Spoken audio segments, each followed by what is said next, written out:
If you're new in town or just new to this whole podcast thing, you're tuning in to Lore by Night, the podcast that discusses all things vampiric with no fear of breaching the Masquerade. In this episode, we shall review the Shadow Player's Guide, a sourcebook for Wraith the Oblivion.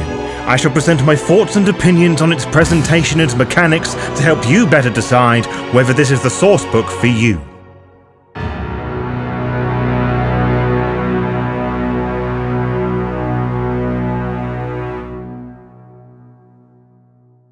As you may be aware, I spent a very long time writing a Wraith the Oblivion homebrew called The Hopeful Damned, which contains 6 awesome one-shot, extended character creation rules and systems for your games of Wraith, in addition to some solo rules that allow you to play Wraith the Oblivion by yourself. What this all means is that it is no longer possible to say it is impossible to play Wraith. I actually did several videos proving this, so check those out at the cards that will appear at the end of the video.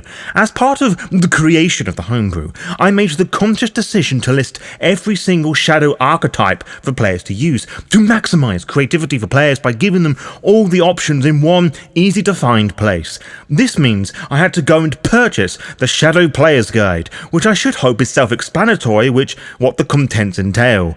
I have to admit that, up until this point, I had barely read the book, and as someone who loves Wraith the Oblivion as much as I do, I honestly think that is a dummy thick sin. So, having read the book in its entirety at least once, how warranted is my guilt, or did I just beat myself up for nothing? But before we get onto that, here are the rules for the Lore by Night book reviews. I shall explore snippets of the lore, mechanics and rules found within the tome. I will look as to how they are presented and how easily they are conveyed to new and old players alike. As this is a review written and presented by me, all thoughts and opinions are my own, so if you disagree with something I have said, that is totally fine. It does not mean that you are right and I am wrong and vice versa. A good place to start with anything is at the beginning, which has a start with the physical book itself, which currently sits nicely upon my lap. It is a letter-sized softcover book with a nice smooth, glossy cover, just like a lot of the original print White Wolf books. This one, however, is not an original print, but a print-on-demand copy you can purchase through Driver RPG. Like the Wraith Player's Guide, which I reviewed a week ago,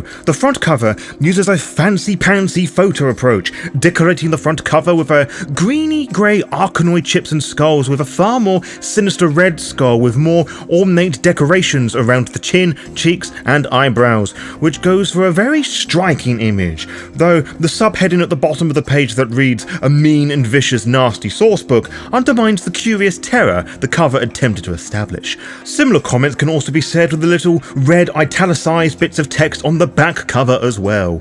The book's interior also forgoes familiar artistic designs one would expect from a Wraith the Oblivion book, or rather, inverts it. You see, you still have the border designed by John Cobb on every page and his capitalized letter glyphs that many paragraphs have, and the artwork found within are fantastic examples of what Wraith the Oblivion can look like. The color scheme has been flipped on its head, with white on black rather than black on white. This goes for the pages themselves, so each page is black with white text. I love this choice, really forcing the reader to embrace that darker part of their character to a minor extent, themselves as well. After all, bits of our personality goes into the creation of these characters.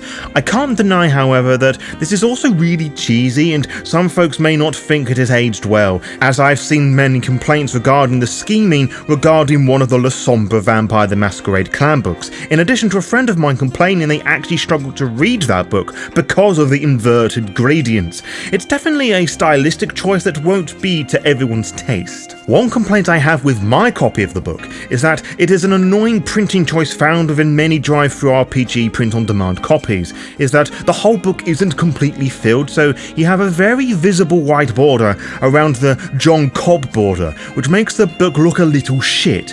Your print-on-demand copy may have similar flaws, and I would presume that an original copy doesn't have such a haphazard fault. When you open the book and read the opening story told from the perspective of a Wraith Shadow, you're greeted with a standard introductory chapter that details what it aims to cover and what you'll find inside. Only, this is clearly labelled as Chapter 1, and there isn't really anything standard about it. Excuse me. The only introduction is the first page of the chapter and the following heading, which defines and cements what the shadow isn't more than what it is. Openly honest in that there's no clear-cut way of saying what a shadow is, which I appreciate, as each shadow is subject to the personality of the wraith it is attached to, so to define them all the same way is quite frankly a little silly. However, presenting the shadow this way immediately thrusts the player into the generation of their character's backstory and giving their tortured soul a wraith more human emotions, making it a bit easier to understand when creating and role-playing shadows. Fortunately, the rest of the shadow carries on in this format, breaking down ideas of how one could develop the shadow, different themes to center them around, which obviously depends on the character concept too, linking them together, different strategies the shadow can whittle down the psyche and add fear to them over time. Similar to my previous point, it does not say how you should or should not do things, but provides countless of suggestions to get the brain juices flowing without being overly specific or integrating any of the establishing metaplot into the mix, as that comes later in this book. Something I really appreciate and applaud with this book is that with almost each subheading, which serves as the different approaches just described, there's an example to better aid players into the mindset. The following chapter is a toys and goodies chapter, starting with the aforementioned shadow archetypes, most of which are unique to this book, as some were migrated into the 20th anniversary edition of that core book, as do most of the fawns mentioned here as well, which are some of my favourite fawns. Disappointingly, 2 are unique to this book, so it is worth purchasing the book if you want to employ some cat food into the mix. In between these 2 sections of the chapter are 4 merits and 4 flaws, obviously centered around the player's shadow. Most of these, however, don't really inspire or encourage me to use them in my own games, particularly the merits, as I feel most of these kinda cheat the system. The flaw, Shadow Haunt, is ultimately a worse version of Manifestation. That said, the Castigation Junkie is a very damning flaw that I think is worth an additional point, and ideal for those who have pain kinks or just want a particularly vicious shadow. Other dirty tricks are found in this chapter, one that I'm surprised World of Darkness content creators haven't employed, but then again, I am literally the only World of Darkness YouTuber bothering to engage with Wraith at all, so that's on me, I suppose. Anyway, the idea is a list of 10 ways the shadow can fuck over the psyche, such as goading them with shadow dice regularly, only to pull the rug underneath their feet when they are actually needed, to conditioning the psyche not to employ certain arcanoi in a sort of Pavlovian training exercise. Even the art of shutting the fuck up is a free action for the shadow, which may seem a bit nonsensical, but the most effective horror is the loudness that bursts through the agonizing silence, which can be brutal when timed right and used in tandem with the other brilliant tricks here. But wait, there's more! The chapter concludes with a chunky read on Harings, which is more aimed towards the storyteller, which would feed appropriate bits to the appropriate shadow guide and players, who would end up playing NPCs connected to a passion and or a feta. It goes through how to handle and direct a Haring, and the different roles a shadow could possibly take during a Haring, as well as to recognize the pacing of such. Whilst I am intentionally skimming through the detail, because it is such a broad yet subjective subject matter, admittedly, I have very little experience running them myself. I will say that anyone who's confused with Harings or felt that WR20's explanations were particularly unhelpful, this chapter of the book is where you should go and read. On the topic of advanced roleplay and material that may benefit the storyteller and that one special player, Chapter 3 takes us on the west to the other Dark Kingdoms, discussing each wraith of said Dark Kingdoms with the shadow or the equivalent of a shadow, as most of the Dark Kingdoms have a different name for the shadow, with some having multiple shadow types that are beyond the westernized archetypes one would expect, in addition to unique forms too, which I'll let you discover at your own leisure. Being the lore nut that I am, and that has always admired the concept of the Dark Kingdoms of the underworld of darkness with a critical stink eye, it is fascinating to see the different authors' takes on various cultures and make it make sense within the world of darkness. Of course, it comes with the glaring downside that this is 90s White Wolf, so it is a very watered down, westernized glance at foreign lands, making very crude assumptions that borderline racist. I am mostly referring to the depiction of the East Asian race that exists within the Dark Kingdom of Jade, or to use the more offensive monkier, the Yellow Springs. I've criticised this before, so I won't beat that drum too much, but its reliance on every single wraith of those regions conforms to Chinese customs so heavily that their Po, the name given to their shadow, will all have a protect my body and see that it is treated with respect as a dark passion is just fucking ridiculous. I also doubt that every single Chinese person would feel so strongly tied to such burial customs, but I am not Chinese or ever lived in China, so I can't be too confident in that assumption of mine, but I hope the point I'm trying to make is apparent. The chapter also draws upon an inherent flaw with the book as a whole, which is that the Shadow Player's Guide is really an advanced role-playing guide that does require the reader to do quite a bit of extra reading to really appreciate not just the metaphysics of their character, but the place and customs of where they come from and how it interacts with the world of darkness. Now, I believe that if you want to roleplay a character that is from a different time period, place, gender, or lack of one, a country of origin and residence, you should do the bare minimum of doing some surface level research of the things that you don't know about, so you don't offend anyone and just give those areas the respect they deserve. It is also down to the storyteller to do this as well, so they can answer questions the players may not know but provide them the information their characters might. A lot of players will not really want to do any of this as it doesn't require cool classes or type of person or monster to play with cool powers and such. In the context of this book, a sizable chunk of the book is the third chapter, and that world-building metaplot bollocks just won't interest a lot of players. But then again, if you want to play someone from the Flayed Lands and learn how the shadows affect the Wraith, you've got to have this book to hand to capture the essence of that character. The next chapter takes this revolutionary idea of players doing research into the forms of spectres and risen and their relation to their own shadows. Starting with the former, what is provided is not a role-playing spectre guide exclusively, but how to roleplay the downward spiral when that permanent angst gets dangerously close to the maximum number of 10, and how to roleplay the changing mindset so it is narratively appropriate and doesn't give the game away.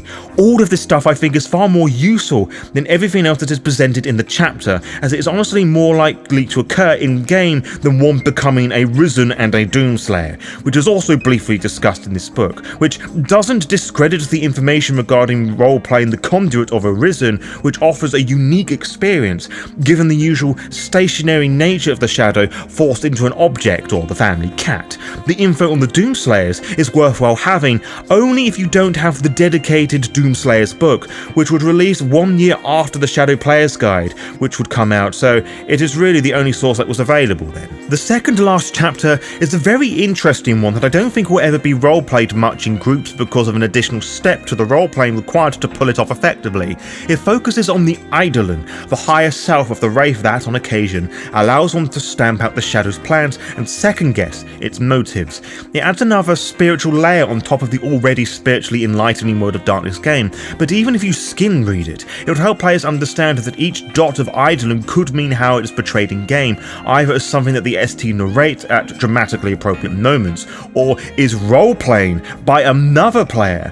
The one thing I don't like about this presentation is that it feels like Wraith Golconda or some weird attempt to bastardize transcendence with Eidolon, defeating the purpose of Wraith somewhat.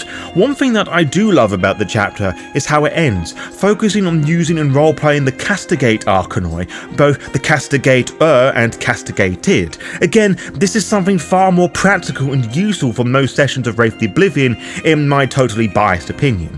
Finally, we have Chapter 6, which is the most enjoyable chapter for me to read, and no, it's not a storytelling chapter, but one on role-playing the Shadow, presented in the voice of some of the authors of the books, talking about their experience as a role-player in and out of the World of Darkness, providing anecdotes and suggestions for the reader to try and consider when taking on the role of shadow guiding. It is rare to find such personal entries from the authors here, not so much in the emotional sense, pouring one's heart out to you, but revealing snippets about themselves and experiences which contributed to the development of not just the Shadow Player's Guide, but several Wraith the Oblivion books thereafter. after. If you listened to my previous book review, this will all sound fairly familiar, because the Player's Guide for Wraith did this too, only here, there is 100% more dedication to the Wraith Shadow. That, and I think the stories are a lot more engaging, which given the detail of the Player's Guide, that's really saying something.